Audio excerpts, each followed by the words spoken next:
트럼프 대통령 취임과 함께 기존 무역 협정을 재검토해온 미국이 새로운 국제 질서의 양자 협정을 추진하고 있습니다.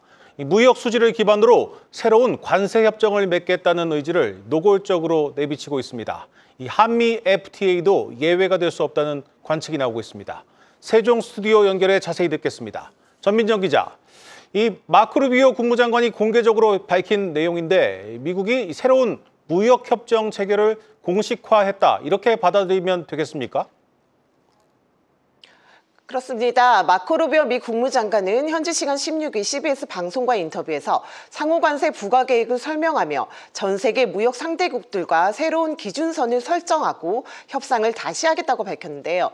예정대로 다음 달 2일 무역 상대국의 상호관세를 부과해 압박한 뒤 이를 바탕으로 미국에 유리한 방식으로 새로운 무역 협정을 맺겠다는 뜻으로 해석됩니다.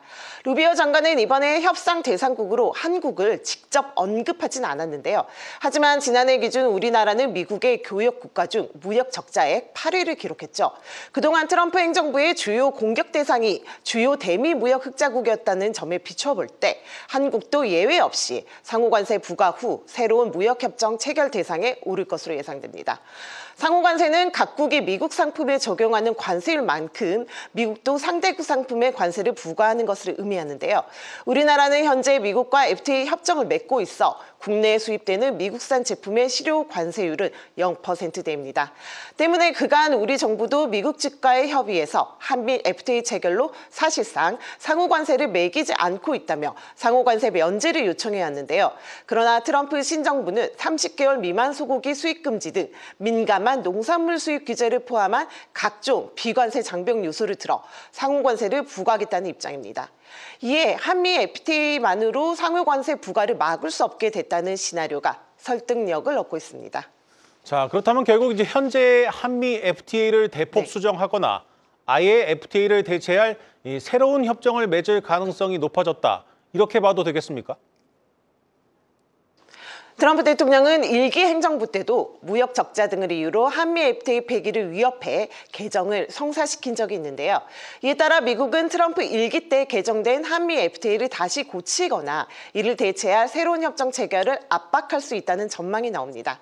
전문가들은 FTA 체결로 상품의 관세를 새로 부과하기에는 시간이 오래 걸리고 또 품목별로 다 봐야 해서 복잡한 만큼 미국 기업에 부담이 되는 제도나 규범, 조항 등에 대해 문제 삼을 수 있다는 가능성을 제기하고 있는데요.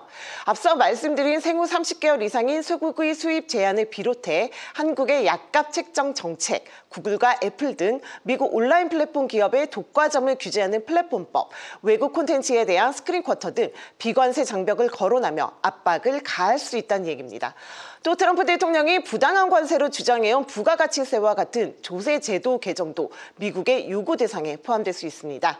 다만 기존 한미 FTA 체제에서 어느 정도의 변화가 생길지는 미국이 한국에 상호관세를 부과하면서 어떤 근거와 요구사항을 내세울지를 봐야 합니다. 트럼프 대통령은 다음 달 2일 상호관세 부과와 함께 자동차와 반도체 등 미국의 핵심 산업을 보호하기 위한 품목에도 관세 정책을 도입하겠다는 입장을 오늘 재확인했는데요. 이러한 부문별 추가 관세가 상호관세 체계에 포함될지 또는 별도로 부과될지는 아직은 명확하지 않습니다. 일단 정부도 신중한 입장입니다. 산업부 고위 관계자는 한미 FTA 재협상 압박이 가해지는 것 아니냐는 관측과 관련해서 우리나라를 직접 지목한 건 아닌 만큼 지켜봐야 한다고 말했습니다. 어떤 식으로든 기존 한미 FTA의 큰 틀이 바뀔 것 같습니다. 이 와중에 미국 정부가 이 조 바이든 행정부 임기 말인 지난 1월 초에 우리나라를 민감 국가 명단에 포함시켰습니다. 이 사실을 2달 동안 몰랐던 정부가 뒤늦게 대응에 나섰죠.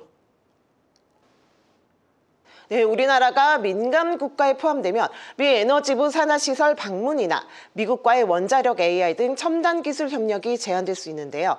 정부는 다음 달 15일 발효 전 민감 국가 명단에서 빠질 수 있도록 미국과 적극적으로 협의하겠다며 부랴부랴 대응에 나섰습니다. 특히 최상목 대통령 권한대행은 오늘 오전 열린 대외경제 현안 간담회에서 방미길에 오르는 안덕근 산업통상자원부 장관에게 미 에너지부 장관을 만나 민감 국가 문제를 적극 협의해달라고 지시했는데요. 안 장관은 발효 전까지 한국을 민간 국가에서 다시 배제하는 방안을 검토해달라는 우리 측의 요청을 전달할 것으로 보입니다.